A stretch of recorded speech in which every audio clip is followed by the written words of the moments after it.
يا احرار سوريا، بس اعملوا صندوق مفتوح في اخواتنا بدهم يطلعوا يحكوا يلغوا كلمه. يا شباب بس افتحوا دويره يا شباب.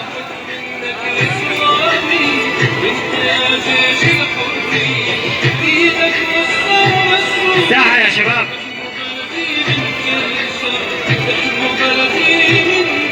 اخواتنا بالساحه اللي معه السلاح يا شباب، اللي معه السلاح اعملوا صندوق مفتوح يا شباب.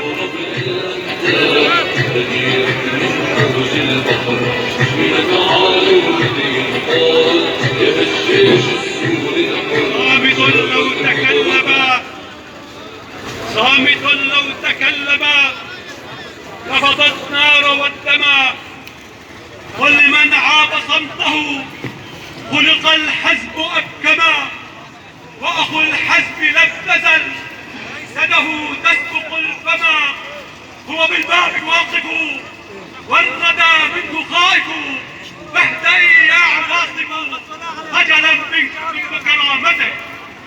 بمناسبة هذا اليوم يوم الجمعة، هذا اليوم الأغر، هذا اليوم الأغر تنطلق حركة أحرار سوريا من ساحة الحرية إلى ساحة التحرير، تنطلق من ساحة الحرية إلى ساحة التحرير، إلى حلب، من ساحة الحرية إلى ساحات التحرير، إلى حلب وحمص وحماة ودمشق لتبقى خص المهاجرين، لتبقى خص المهاجرين على ذلك الظالم الفاسق المستبد.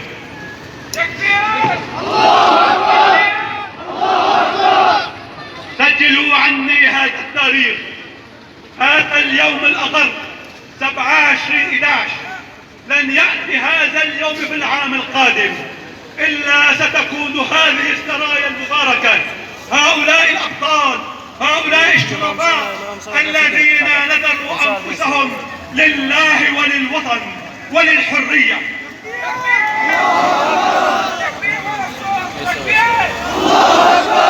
بسم الله الرحمن الرحيم.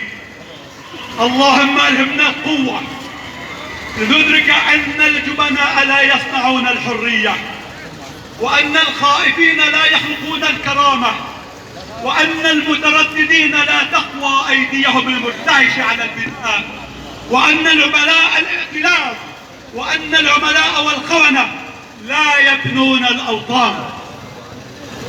بمناسبة هذه النقطة المباركة أقدم لكم أخ ثائر وأخ قائد ومناضل في حركة أحرار سوريا يلقي كلمة الأمين العام الأستاذ المستشار وليد الحمود، فليتفضل مشكورا غير مأمور. الله أكبر، الله أكبر، الله أكبر ولله الحمد. النصر قادم بإذن الله، النصر قادم بإذن الله بسواعدكم أنتم أبطال الحرية، أبطال الكرامة. نحن نعمل لبناء دولة تصون ولا تهدد، تحمي ولا تفتك، تشد أزر الصديق، ترد كيد العدو. نحن نعمل من أجل العدالة الاجتماعية، نحن نعمل من أجل الزكاة والفرص، نعمل من أجل الأطفال. نحن نقدر دم الشهداء، أمهات الشهداء وآباء الشهداء. ندعو الله عز وجل أن يفرج عن الأسرى والمعتقلين. أهلنا في سجون الطاغية، بناتنا وشقيقاتنا في سجون الطاغية يعانون ما يعانون، والكثير هنا يجلس على وساد وثير. يا أخوتي، والله نحن نعاهد الله أننا لن تهدأ لنا عين، لن تهدأ لنا عين، ولن ينوم لنا جفن حتى يتم تحرير آخر معتقلة ومعتقلة. إنهم يستصرخون. أقول في النهاية سلام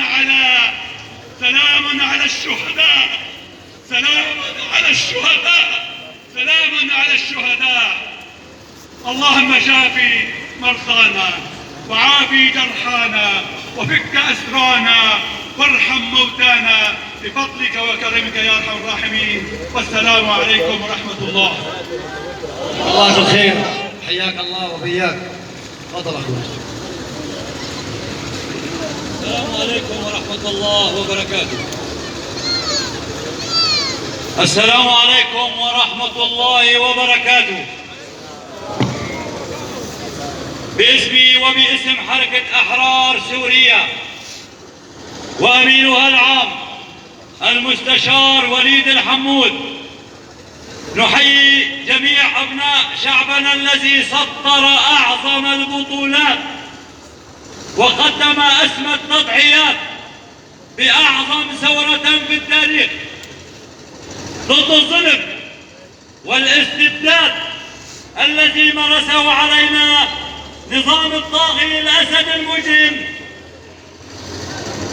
وتشاركه كل من روسيا وإيران وميليشياتها الطائفي والتنظيمات الإرهابية الانفصالية القذرة.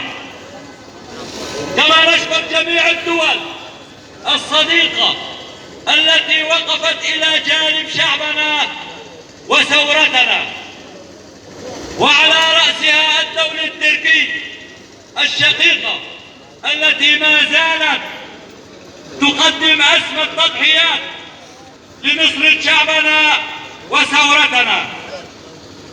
أيها الأحرار الشرفاء،